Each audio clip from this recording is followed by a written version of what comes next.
biến gì ạ? Đi tiểu không có được, do bị sỏi thật hay viêm tích niệu hay là u tích niệu. Nó có khối u đấy, u vào nó to ra, đôi cả nhà nhé. Khối u này cả nhà lưu ý, nếu một người bị khối u vào thì cái khối u nó sẽ to hơn trong vòng 1 đến 10 ngày hoặc là 1 tháng đầu tiên.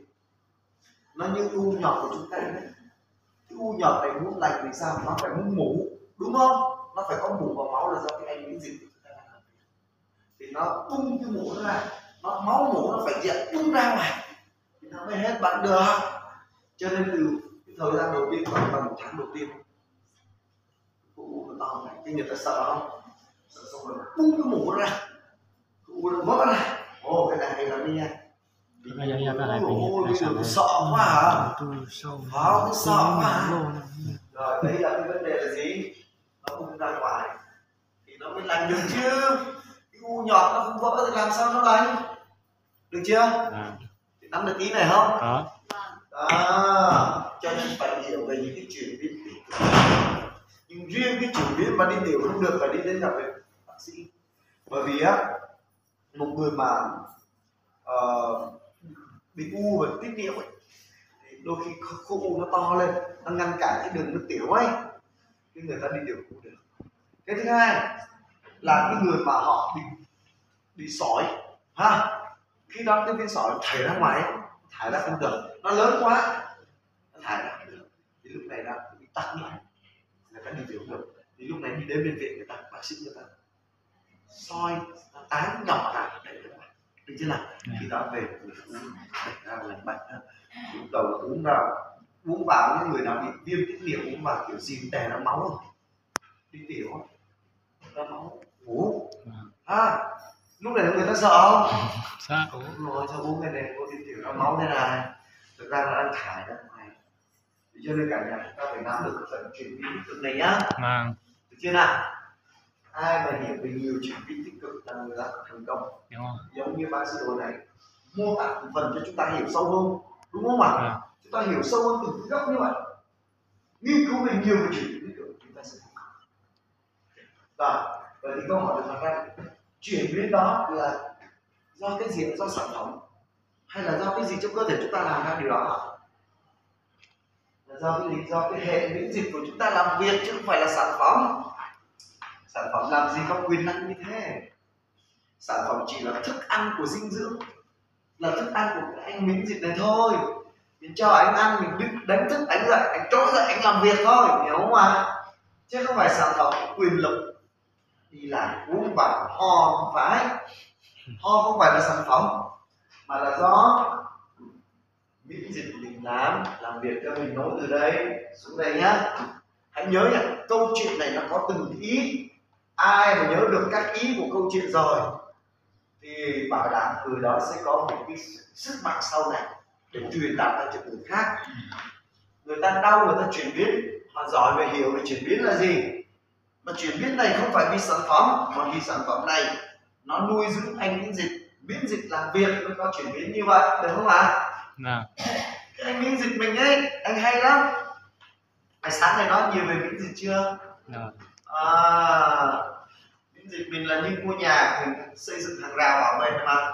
Cái anh lympho T, anh bạch cầu này nè, anh có rất nhiều trong máu của mình. Nhiệm vụ của anh là đi bắt giữ vi khuẩn virus ở trong máu, được chưa nào? Là anh bạch cầu. Cái anh lympho T này nè, anh có một năng lực rất đặc biệt, đó là đi tiêu diệt tế bào lạ, tế bào bất thường, được không ạ? Và tế bào lạ, tế bào bất thường là tế bào ung thư đấy, được không? Cho nên á, người ung thư nhiều là do tế bào lympho T này giảm. Tế bào lympho T tăng thì ung thư sẽ giảm, được chưa nào? Về cái bệnh HIV hay một người bị bệnh HIV qua đời thì lympho T sẽ bằng không có một cái tế bào lympho T nào cả. Vì sao? Cái anh lympho T này nhiệm vụ là đi tiêu diệt tế bào bị nhiễm virus, đúng không? Nhưng bây giờ đến nỗi mà lympho T bằng không, tức là bị tiêu diệt hết rồi. Thì chúng ta thấy này, anh HIV là anh ghê gớm lắm. Anh có một năng lực là anh biến hóa khôn lường. Anh hóa trang mà anh lympho T này không thể biết được đó là tế bào nhà hay là kẻ thù, không biết được. Cho nên anh ấy cứ tưởng đâu là gặp tế bào HIV thì tưởng đâu là tế bào nhà đó ha, tưởng đâu là người quen, bắt tay người chào hỏi là ngon lành, không đề phòng, quay lưng rồi đi cái bắn một phát chết ngay lập tức. Có hiểu không? Sức mạnh của HIV nó là mình luôn.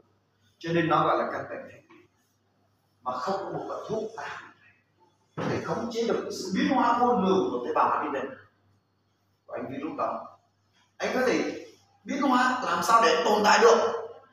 Như cái anh lympho T là có nhiệm vụ đi tiêu diệt tế bào lạ, nhưng mà anh HIV anh có thể biến nó biến hình như là tế bào của con người chúng ta.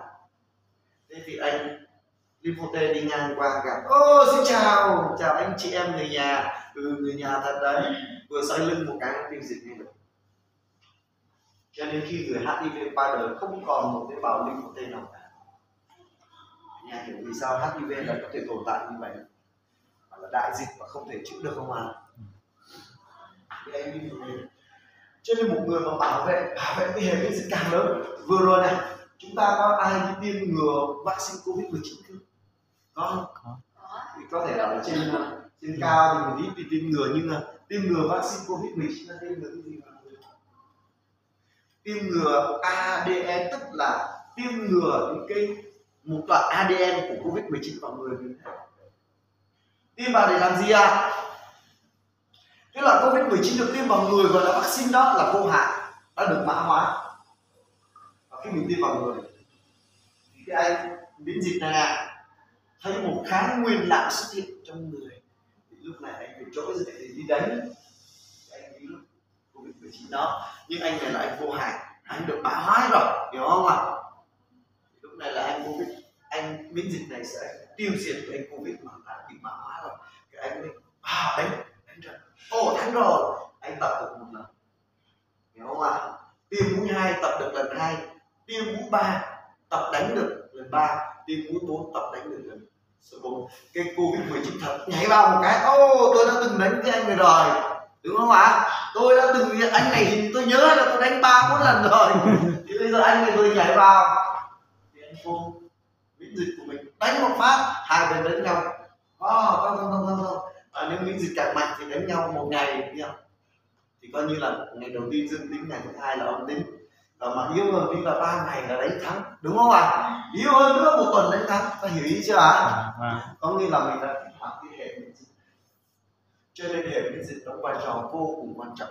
Sản phẩm của chúng ta cũng vậy, vào đây là nuôi dưỡng cái anh miễn dịch, anh khỏe lên thì ăn uống độc tố này nạp vào thì anh còn có thể xử lý và bảo vệ tế bào của chúng ta, được không ạ? Đấy, cho nên cả nhà hiểu vì sao đau chưa ạ? Rồi ạ. Bây giờ thì chuyển qua ngôn ngữ mong nhá. Nắm rõ rồi thì cứ từ chuyển nhá. Rồi, nhớ này, vì sao sản phẩm đau? Vì trong cơ thể chúng ta gặp vấn đề mãn tính, liệt kê rất nhiều các bệnh mãn tính. Bệnh mãn tính có nghĩa là tế bào của chúng ta đã bị suy yếu, tổn thương, rối loạn chức năng. Thế nào? Cho nên chúng ta chỉ cần sử dụng từ 1 đến 10 gói, chúng ta sẽ làm gì? Xảy ra cảm nhận. Chúng ta sẽ cảm nhận sự thay đổi về sức khỏe. Cảm nhận đó là gì? Khó chịu, đau, được chưa nào? Rồi mình có thể hiểu về cái này nè, anh bị bệnh gì, người sưng, người bị ho, người đủ thứ hết, hiểu không ạ? Đấy, bây giờ chúng ta thử ví dụ này. Có nhiều người nói bây giờ tôi uống tôi đau chịu không nổi. Chúc mừng anh chị. Tôi hỏi anh chị nhé, tay của anh chị bị đứt này, nhưng mà nước muối có sót không? Mà nói sót chứ. Bây giờ tay của anh chị bị vết thương rất nặng, nhưng mà nước muối thì sao? Tôi rất là sót. Thì bây giờ anh chị uống sản phẩm này là tế bào mà, nó sẽ kích hoạt cơ thể của anh chị, đúng không ạ? Nếu anh chị bị tổn thương nặng thì đau nhiều. Thế anh chị đang đau nhiều hay đau ít đấy? Nó đau lắm, đau nhiều lắm. Ui dồi ôi, tổn thương lắm, đúng không ạ? Đấy, thì người ta mới tưởng tượng được, chưa ạ? Rồi, sau đó là gì ạ? Vì anh miễn dịch này, mà miễn dịch làm việc trong người của mình nhá, tức là quét dọn làm việc là từ thời gian là bao nhiêu lâu? Từ 1 tới 3 tháng. Cho nên nhiều người hỏi tôi uống cái này bao lâu khỏi bệnh? Cơ bản là phải từ 1 đến 3 tháng. Và 1 đến 3 tháng thì tương đương với 1 đến 3 liệu trình. được chưa nào? Đầu tiên là thử thì thử một hộp chăm sóc thì miễn dịch thì bèo lắm thì cũng phải 1 đến 3 tháng, từ 1 đến 3 liệu trình. Sau khi mà sử dụng 1 đến 3 liệu trình, tại sao mình phải nói từ 1 đến 3 liệu trình? Bởi vì hệ miễn dịch là từ 1 đến 3 tháng thì chúng ta chăm sóc từ 1 đến 3 liệu trình.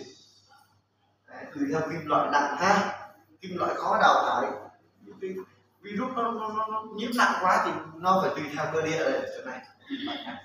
Chúng ta dùng từ 1 đến 3 tháng thì tôi cam kết với anh chị thời gian anh chị sẽ cảm thấy mình trẻ hơn từ 1 đến 3 tuổi, đúng vậy không? Vâng.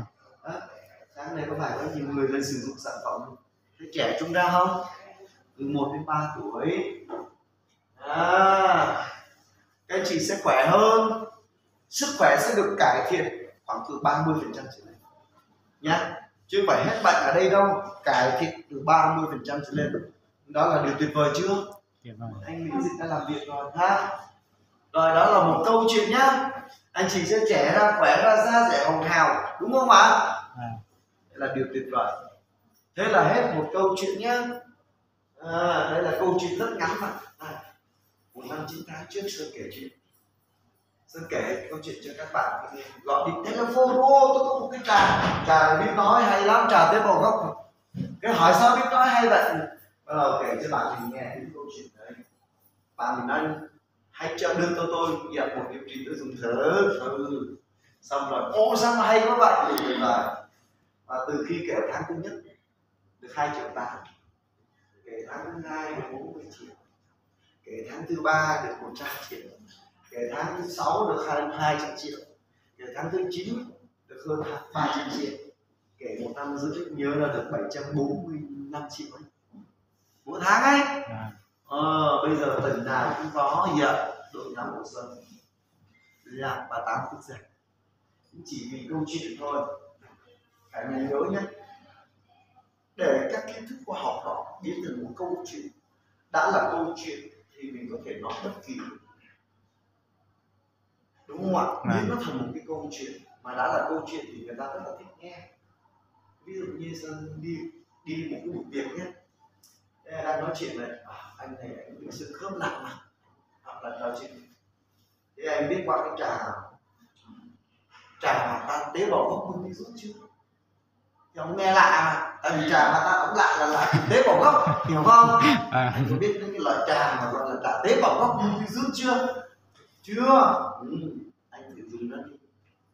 Trà này trà biết nói đó, có nhiều người nghĩ là trà biết chửi, đó.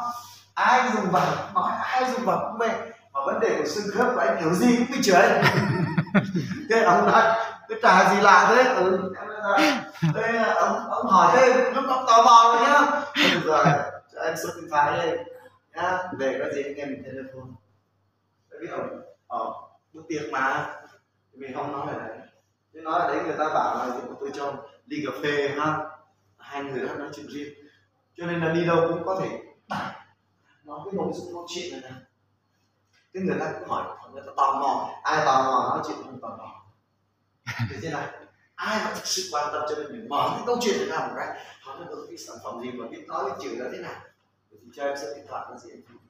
Người nào mà tò mò quan tâm thì mình nói chuyện được chưa nào? Ok. Cho nên nó hãy khiến cho người khác tò mò. Có nhiều khi mình nói ra tưởng cái gì kia tôi biết rồi đấy, khổ nhất là tôi biết rồi, cái gì cũng biết rồi, không nói thì không biết, nói ra thì tưởng cái gì kia biết rồi. Cho nên là để đóng mở một câu chuyện làm cho người ta phải quan tâm, giống như một bộ phim vậy, để cái tựa đề ngoài tình yêu sét đánh tùm lum ha, rồi phim hay quá, đi ngang bằng mọi giá phải vào xem, đúng không ạ? Chứ người ta kể hết rồi, cái này biết rồi, họ cần làm. Cho nên hãy khiến cho người khác phải tò mò về cái vấn đề mình sẵn chia sẻ.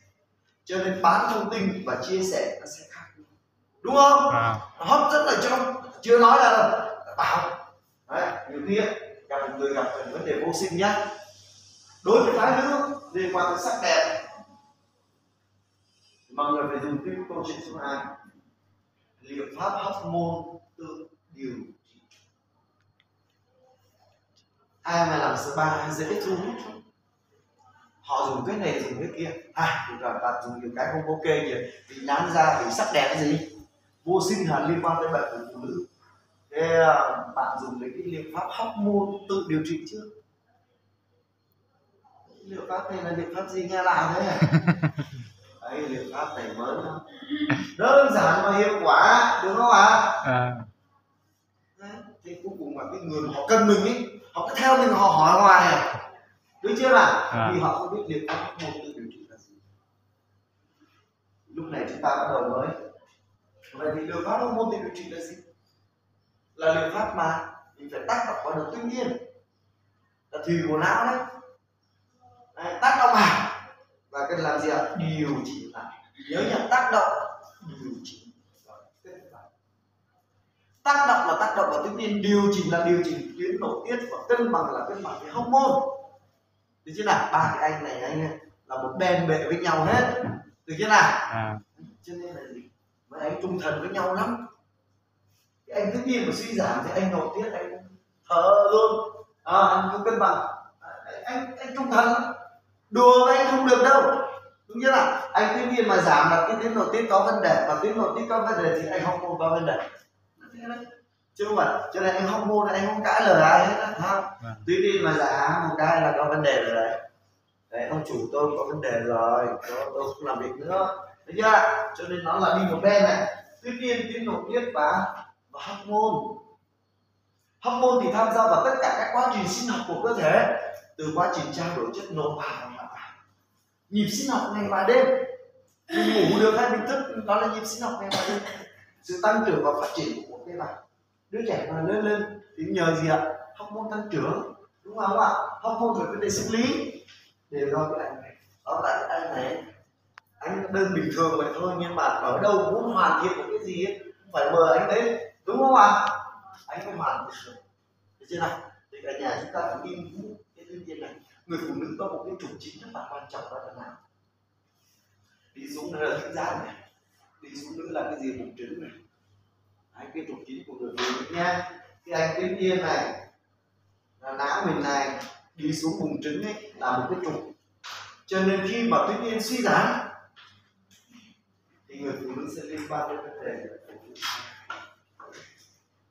mà cái trục chính mà đi xuống cái tuyến giáp mà, cho nên người phụ nữ bị tuyến giáp nhiều không? Để đi người nam sẽ rất bị tuyến giáp, nhưng người phụ nữ mà bị tuyến giáp hơi bị nhiều ấy, đó là biểu hiện của tuyến nhiên suy giảm, bị thoái hóa. Cho nên là gì? Người phụ nữ thường là liên quan đến cái anh tuyến nội tiết tố. Cho nên đối với phụ nữ nhá, có một cái vũ khí rất là quan trọng thì nó gì? Bạn bấu là bạn ngủ mất rồi, thế là trưa nay mình uống hơi nhiều này. Cái mà đối với người nữ ấy, cái tuyến nội tiết tố đấy, estrogen đấy, estrogen. Đối với nam giới là progesterone, quyền lực của nam giới là progesterone, quyền lực của nữ giới là estrogen. Estrogen là vũ khí về sắc đẹp, về độ thanh xuân. Năm 20 tuổi, estrogen của người phụ nữ sẽ đạt cái độ nhiệt cao nhất, cho nên nhìn vào tế bào của người phụ nữ 18 đến 19, 20 là đẹp nhất. Nhưng bước qua độ tuổi 30 thì estrogen của người phụ nữ sẽ giảm xuống. Cho nên người ta mới nói là trai 30 tuổi hạt đỏ son, gái 30 tuổi là to thể nào. Đúng rồi không ạ? Tại vì trong 30 tuổi estrogen giảm xuống nhanh lắm. Cho nên người mẹ nào cũng hay lắm. 25, 26, 27 tuổi chưa lên chồng thôi chứ rồi. Có vấn đề rồi đúng không? Đúng không? Ai mà lấy chồng đi sớm vào thì lấy chồng cái lúc mà độ tuổi 20 trở đi, đến 30 thì cái độ tuổi này là độ tuổi mà estrogen đang còn rất tốt. Đi lên làm sao? Thì lúc này lại sinh con.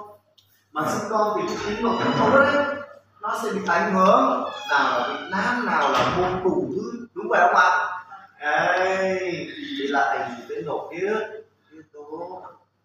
Thì lúc này là người phụ nữ sẽ bị gần như bị phá vỡ cái sự cân bằng của cơ thể, mà sinh con ra thì đặt họ của bố, cho nên con thuộc về mình, tại vì họ của mình là thuộc về mình, nhưng mà thiệt hại thuộc về ai? Người mẹ, thuộc về người mẹ, đúng không ạ? Thế thì đã là nam giới thì phải yêu thương phụ nữ, người phụ nữ. vâng. Có đúng vậy không ạ? Đúng ạ. Các anh làm thế điều đó có đúng không? Đúng ạ. Đúng thế thì đúng về nhà. Cho nên mình làm gì vì là nói chuyện với người nam giới về nhà thì lúc nào cũng thương vợ thân thiết. Có nhiều người nói chuyện về xong vợ nó đỏ hai lên, ôi lấy sản phẩm về để chăm vợ. Mà người phụ nữ ấy chăm là chăm cái estrogen cho người phụ nữ, chăm cái quyền lực của người phụ nữ đấy. Người phụ nữ mà càng trẻ đẹp có thích không? Thích. Bạn không sợ xấu đúng không? Trẻ đẹp mà trẻ đẹp, người phụ nữ trẻ đẹp là thể hiện sức khỏe tốt, được chưa nào? Đúng không? Đúng ạ. Thể hiện sức khỏe tốt mới trẻ đẹp chứ. Đấy, cho nên là muốn trẻ đẹp người phụ nữ phải bảo vệ nội tiết tố, đó là estrogen, đúng không ạ? Mà nam giới ấy, thì phải điện mạnh mẽ, mà muốn mạnh mẽ thì bảo vệ gì ạ? Testosterone, được chưa nào? Đấy, nội tiết tố liên quan tới vấn đề gì ạ? Sức mạnh của nam giới. Cho nhiều người cho nên là gì ạ? Nữ thì uống một ngày một gói thì nam chỉ uống nửa gói thôi nhá. Đấy. Nữ uống 2 gói thì nam uống 1. Đấy, còn nữ uống nửa gói thì anh phải uống nhá. Đấy, uống ít thôi, được chưa nào? Rồi, mình phải nói tới cái bài này nhá, kể câu chuyện này. Cả nhà đừng lo là người khác không hiểu. Vũ trụ này công bằng lắm. Nói một lần không hiểu chứ nói 10 lần sẽ hiểu. Được chưa? Được chưa? Được. Làm một lần không quen, làm 100 lần sẽ biết làm. Đúng vậy không ạ? Đúng ạ. Chính vì mình sợ người ta không hiểu nên mình cứ nói người ta chẳng hiểu luôn. Đâu có được. Đúng vậy không ạ? Rồi sẽ hiểu. Sao lại không hiểu được? Đúng không ạ? Cho nên là mình bắt đầu đưa qua cái ví dụ nó gần với cái tương tự ấy. Cho nên là đối với nữ giới phải nhắc lại, để bảo vệ quyền lực của nữ giới cần phải bảo vệ nội tiết tố estrogen. Để bảo vệ quyền lực của nam giới cần phải bảo vệ nội tiết tố testosterone. Được chưa nào? Ok. Đó là phương pháp về tính nội tiết. Rồi câu chuyện thứ ba, thế là khắc tinh của bệnh mãn tính. Khắc tinh của bệnh mãn tính đầy đủ bệnh nan y là gì? Thế nào là khắc là khắc chế lại, chế lại, đẩy lùi ha, làm cho nó càng ngày càng đi thụt lùi ha, không tiến lên được nữa. Bây giờ này, cái bệnh mãn tính là cái bệnh suy yếu thoái hóa tổn thương, và đó là chức năng đúng không ạ? Bây giờ đẩy lùi là gì? Khắc tinh là gì? Mình uống cái gì, ăn cái gì không quan trọng. Ăn uống cái gì mà làm cho tế bào khỏe lên là được. Được chưa ạ? Ăn uống cái gì mà làm cho tế bào mình sửa chữa được tổn thương là được. Ăn uống cái gì mà làm cho tế bào của mình càng ngày càng đẹp, được thay mới là được. Ăn uống cái gì chúng cần biết làm cho tế bào của mình càng ngày càng cân bằng tốt là được. Đúng vậy không ạ? Cho nên mỗi người trong cuộc đời này đều phải đi tìm những thức ăn tốt cho sức khỏe. Và đúng phải không ạ? Tốt cho sức khỏe. Sức khỏe là của mỗi người, tính mạng là của mỗi người. Mỗi người sẽ chịu trách nhiệm về sức khỏe của mình. Cho nên mỗi người sẽ có cách mình ăn uống khác nhau. Bát từ miệng mà vào, họa từ miệng mà ra. Và đúng không ạ? Đúng không ạ? Đang nhìn đang lành thì nhiên chửi ông kia, ông để ông lấy viên đá ông chói cho rồi, đúng không? Họa từ miệng mà ra, bát từ miệng mà vào. Do mình đưa những cái dinh dưỡng nào vào cơ thể, đúng không? Đó. Thế thì trà mình mới giúp là tế bào gốc của sông Maca, của đông trùng hạ thảo, của nhân sâm Ấn Độ là những loại dược thảo quý, là dinh dưỡng của hệ miễn dịch. Cho nên chúng ta nuôi dưỡng cái hệ miễn dịch, miễn dịch khỏe lên, thanh lọc thải độc, làm cho tế bào chúng ta khỏe lên, tiêu diệt những vi khuẩn virus. Cho nên là giải quyết được vấn đề suy yếu tế bào. Tế bào suy yếu thì cần phải khỏe lên, thì phải nhờ anh miễn dịch, được chưa? Rồi, đó là vấn đề đầu tiên. Muốn sửa chữa và tái tạo được tế bào phải nhờ anh tế bào gốc. Tế bào gốc là cái nhà máy để gì? Sản sinh ra tế bào mới. Và tế bào gốc có hai cái chức năng. Một là sửa chữa tổn thương, hai là tái tạo tế bào mới. Như vậy chúng ta cần phải hối lộ cho anh tế bào gốc. được không ạ? Cho anh ăn. Bây giờ tế bào nó tổn thương lắm rồi, rồi là vui sinh tế bào gốc khỏe mạnh lên để chữa bệnh, sửa chữa để tái tạo, đúng không? Cái đó là cái đúng chuẩn, đúng không? Rồi xong rồi thì anh tế bào gốc bảo là cho tôi ăn vào thì tôi khỏe, tôi mới làm gì được chứ, không cho tôi ăn cái gì cả. Cho nên người ta bảo là có bệnh thì phái tứ phương, không phải vậy không? Phái là uống đại vào đi, ôi khỏe mạnh rồi, vì mình uống trúng cái dinh dưỡng của nó hiểu chưa nào? Mình uống trúng cái dinh dưỡng thì nó khỏe, nó làm việc, có thấy không mà, đúng không? Thì phái trúng đủ là được, đúng không ạ? Rồi sau đây chúng ta phải nhặt, thì đây là những cái thành phần này dương thảo quý mình đưa vào cho anh tế bào gốc. Anh tế bào gốc ăn đúng thức ăn của anh khỏe lên, anh đi sửa chữa, anh tái tạo lại anh thành mới, thế mình khỏe, đúng vậy chưa? Đấy, cả nhà dễ hiểu không ạ? Rồi để cân bằng được chức năng bây giờ sinh lý bị suy yếu gặp vấn đề thì sao? Tăng cao miễn dịch, sửa chữa tế bào, kích hoạt vào tuyến niên.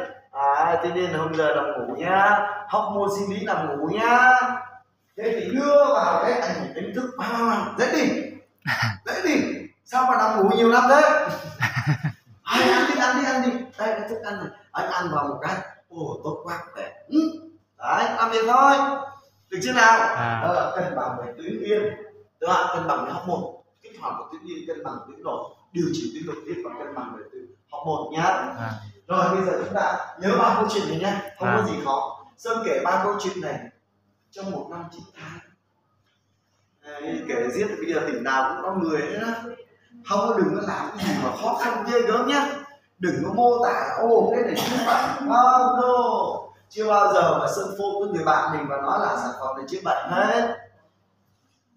Hỏi dạo này khỏe không? Nói khỏe. Thế cậu đang làm gì thế? Dạo này tớ ở nhà, tớ online, tớ có một cái sản phẩm tuyệt vời luôn, sản phẩm trà thôi, uống trà thôi. Mà trà này không phải trà bình thường đâu, trà tên nó gốc đấy. Trà này nó biết nói, cậu mà có vấn đề gì trong người uống vào nói ngay, được chưa? Thế cậu có vấn đề gì không? Dạo này tớ bị sưng khớp rồi chưa rồi, uống vào nói ngay, được chưa? Từ 1 đến 10 gói kiểu gì cũng nói. Mà thậm chí nhiều khi mà cậu chuyển tớ rất là không bạn, đấy nhá.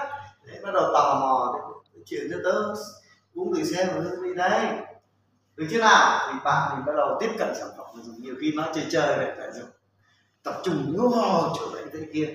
Ông này là bác sĩ lúc nào thế? Cho nên nhiều khi nó uống trà đơn giản không?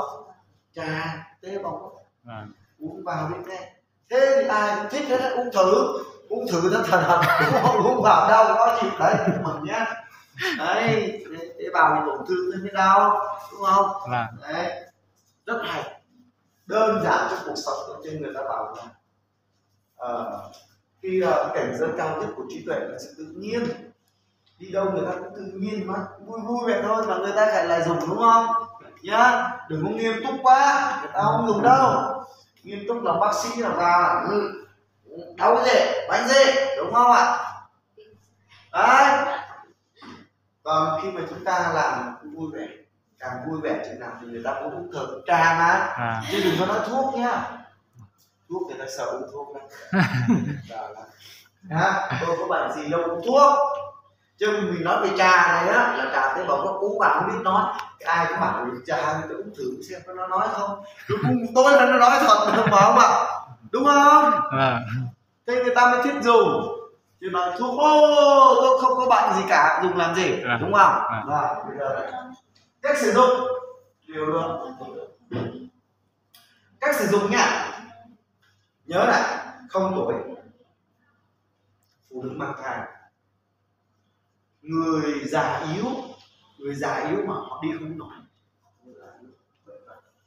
những người mà bị rồi những người nhóm bệnh đặc biệt như là đang bị chạy thận này, họ bị tim mạch này, đấy, họ bị tai biến nặng này, được chưa nào?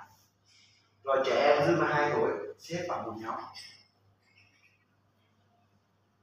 Một ngày chỉ dùng 1/5, 1/4, 1/3 hoặc 1/2 thôi. Tức là 1/5 là gì? Một gói chia ra 5 ngày dùng, cho dùng tí xíu nhá. 1/4 là một gói chia làm 4 ngày, 1/3 là một gói chia làm 3 ngày, 1/2 là một gói chia làm 2 ngày. Đặc biệt là phụ nữ mang thai chỉ chia là 5 cho chỉ dùng chút xíu. Đâu cả nhà vì sao? Vì nó chuyển đến tích cực thì ở trong bụng có bé, em bé ảnh hưởng tới em bé, cho nên cho sử dụng chút xíu rồi bất đắc dĩ người ta có bệnh mới dùng, được chưa nào? Trong trường hợp nhóm người này nếu dùng vào hoạt động thì ngừng, không cho dùng nữa, cho nghỉ ngơi khi nào mà thấy khỏe lên cho dùng lại. Ví dụ nghỉ ngơi 7 ngày đến 10 ngày, thế bình thường lại dùng tí xíu trở lại, lặp đi lặp lại đến 5 lần như vậy là tự nhiên bình thường lại, gọi là cơ chế về thích nghi, được không ạ? Nhóm này không được uống tăng, nhóm này mà uống tăng đâu có được, người ta già người ta đi không nổi sao bắt người ta chạy. Chức năng thận làm việc rất yếu mà bắt người ta gì ạ? Làm việc quá nhiều đâu có được. Thì nhóm này là dùng vào đau khó chịu tần lý, lặp đi lặp lại, nhớ chưa ạ? Được chưa nào? Cho dùng ít nếu đau, cho nên mình dùng ít là mục tiêu, đừng để cho người ta đau. Mà khổ quá, nhiều người dùng vào đâu có thấy gì đâu, đúng không ạ? Thấy thì tôi cho thấy, rồi nhiều vào thấy, đúng không ạ? Rồi nhóm 2, nó có khả năng chịu đựng được, tức là từ 12 tuổi trở lên có khả năng chịu đựng được. Một ngày dùng một gói, nếu đau dùng thêm một gói nữa, đau nhiều dùng thêm gói nữa, với chịu đựng mà chịu được thì dùng tăng. Nhóm kia thì không chịu được, nhóm người ta yếu mà, đừng có tăng người ta lên thì bắt người ta làm nhiều, cho người ta dùng từ từ làm quen, được chưa ạ? Còn cái nhóm mà đau nhiều mà có thể chịu đựng được thì mình cho uống tăng lên, thường đau vào buổi tối nhá, thường đau vào buổi tối là nhiều nhất. Tại vì ban ngày tế bào phát ra năng lượng làm việc, ban đêm thì tế bào của mình đi vào sự phục hồi. Mà hay bị đau hai bên này, nữ giới các bạn hay đau bên này không ạ? Hay đau về đường đỡ kinh. Cơ thể mình là tông bầu kinh, đều trường kinh, đỡ kinh, can kinh, bàng quang kinh. Thường mình đau bên này là muốn hai bên này khó chịu không? Hai bên đường đỡ kinh này, đường đỡ kinh là đường để phục hồi là sức khỏe, cho nên nó hay mỏi hai bên này. Chứ nào? Làm lưu thông cái đường đỡ kinh, cho nên tắc nghẽn ở đâu thì nó khó chịu ở đây, được không ạ? Rồi còn cái nhóm người mà đang có sức chịu đựng thì nhớ nhá, ngày một gói, càng đau càng tăng, và uống thuốc giảm đau, đúng không ạ? Tại vì người ta có thể chạy được thì uống vào hết, chạy đi cho nó hết, về đích cho nó nhanh. Còn người già đừng có kéo họ đi không được rồi, được chưa nào? Cho nên mình phải dìu. Rồi nhóm tiếp theo, nhóm bị ung thư, dùng sáng một gói, chiều gói, dùng liều tăng, bởi vì ung thư mà gần chết, người ta không còn thời gian nhiều nữa, cho nên dùng sáng một gói, chiều một gói. Trong vòng 15 ngày đầu tiên là phải rất đau, nhớ nhá, cái liều ung thư mà tế bào lạ trong người mà dùng vào rất đau, được không ạ? Cho nên người ta khó chịu lắm, uống thuốc giảm đau. Và nếu như trong trường hợp họ đau mà họ quá mệt thì cho nghỉ vài ngày uống tiếp. Cũng khi nào mà chuẩn bị gần hết đau thì uống liều tăng cường tấn công. Nhớ là lúc này sử dụng liều tấn công để cho cái sản phẩm ta có thể tấn công mục tiêu và ngăn chặn được nguyên tế bào. Dùng 4 gói và 6 gói, được trên nào? Đối với người nám đi, đó là cách dùng nha. Rồi thuốc tây tôi đang dùng thuốc, có uống được sản phẩm này không? Thuốc tây xử lý bên ngoài tạm thời, còn dinh dưỡng xử lý bên trong lâu dài, cho nên hai cái này không có ảnh hưởng gì nhau cả. Nhưng ăn xong uống thuốc và cách nhau 1 tiếng đồng hồ mới uống nó, để thuốc nó làm việc trước đã, rồi đến thằng này nó vào nó làm việc, được chưa nào? Ok, cho nên người ta nói là vừa đến ngoài vừa đến trong thì mới khỏi được, 2 đến 1 không trộn cũng khỏe, được chưa nào? Rồi tôi khỏi bệnh rồi, có uống nữa không? Khỏi bệnh rồi không cần uống, nhưng với điều kiện không còn ăn độc, không độc, hít độc, không còn chịu sự tấn công của tia bức xạ, tia UV, ăn uống phải đầy đủ dinh dưỡng, dùng làm gì nữa, đúng không ạ? nhưng không phải ai cũng làm được điều đó. Cho nên chúng ta phải dùng lưu trình bảo vệ 3 ngày uống một đó, 3 ngày uống một, 3 ngày uống một, được không ạ? Ok. Nếu mà cả nhà học được các cái câu chuyện, 3 câu chuyện vừa rồi, luyện đi luyện lại nằm đầu á, nhấc máy là có tiền. Đi thôi. Nhấc máy là hay là mà không biết học được cái gì, nhưng mà nhấc máy là có tiền nha. Cho nên giờ nói là 3 câu chuyện này. Một tháng đầu tiên nhấc máy được 2,8 triệu, tháng thứ 2 nhấc máy được 40 triệu, tháng thứ 3 được hơn 100 triệu, tháng thứ 6 được hơn 200, tháng thứ 9 được hơn 300, 1 năm rưỡi được hơn 700 triệu. Khiếp không? Mỗi một cái việc chuyện này thôi đấy, gọi đủ khắp mọi nơi, nhưng mà nếu không nắm được nó đấy là thiếu cái sự biện chứng về khoa học. Đau không biết vì sao mình đau, có phải là mơ hồ xảy ra không? Đúng không? Đau không biết vì sao mình đau, uống vào ôi dồi thấy người ta đau quá mà tay mét thế này, ôi thấy người ta ho ra máu đông ấy, ôi sợ vãi thì làm sao người ta không sợ được. Cho người hiểu anh chị cứ bình tĩnh, đúng không ạ? Hiểu. Cái này chuyển biến thải ra ngoài mà, đúng không ạ? Rồi, nên là hôm nay đến để cả nhà chúng ta biết nên học cái gì thôi. Chưa kể câu chuyện không phải nghe một lần là hiểu. Sau chương trình đi với 63 tỉnh thành sông, nhiệm vụ của Sơn mới nhiều hơn. Đi thì nó gì ạ? Gặp gỡ mọi người. Về nhà Sơn sẽ ghi âm telephone, ghi âm mọi người nghe nhé. Và có cái cuốn sổ này.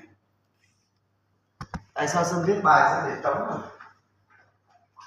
Đây, trang này và để trống này, để trong ba ô này, trà hòa tan, tên bảo góc phần rút sản phẩm biết nói, thì mọi người phải biết gạch vào từng ý. Sản phẩm biết nói là gì? Đấy, liên quan tới các bệnh mãn tính huyết áp, có nghĩa là tế bào đang bị suy tổn thương, chỉ cần dùng từ 1 đến 10 gói thì sẽ chuyển biến xảy ra. Chuyển biến này là do hệ miễn dịch. Hệ miễn dịch thì làm việc từ 1 đến 3 tháng, cũng từ 1 đến 3 tháng, từ 1-3 lần truyền, chắc chắn anh chị sẽ trẻ không phải là hết câu chuyện số 1. Có hiểu ý không? Đôi khi câu chuyện nó chỉ có vài giây là hết rồi phải không? Mà ông ngồi ông diễn tả tung lúc đó là hiểu biết của mình càng rộng, càng mở rộng ra.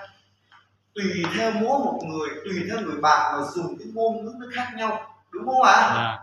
Tùy theo mỗi địa phương lại có cái từ ngữ riêng biệt, thì tùy mọi người được áp dụng vào cái câu chuyện đó mà kể, nhưng đừng kể sai cái cốt truyện ha. Cái ông này đang câu chuyện là gì? Lấy cái gạo họ là đi là tát nước ở suối, thì ông này là gọi là chị lấy để múc nước ở giếng. Nó sai cái cốt truyện đi, đúng không ạ? Cho nên là phải kể cho nó đúng. Cái cốt truyện còn ngôn ngữ được thuộc về mỗi người, đúng chưa nào? Không ai giống ai cả, đúng không? Không thể bắt mọi người giống Sơn và không thể bắt Sơn giống mọi người. Giỏi nói tiếng Mông đi, đúng phải không ạ? Sao nó được, học đồng nói. Cho nên là gì? Mọi người sẽ học là gì? Công thức. Tuy nhiên liệu pháp môn điều trị là gì?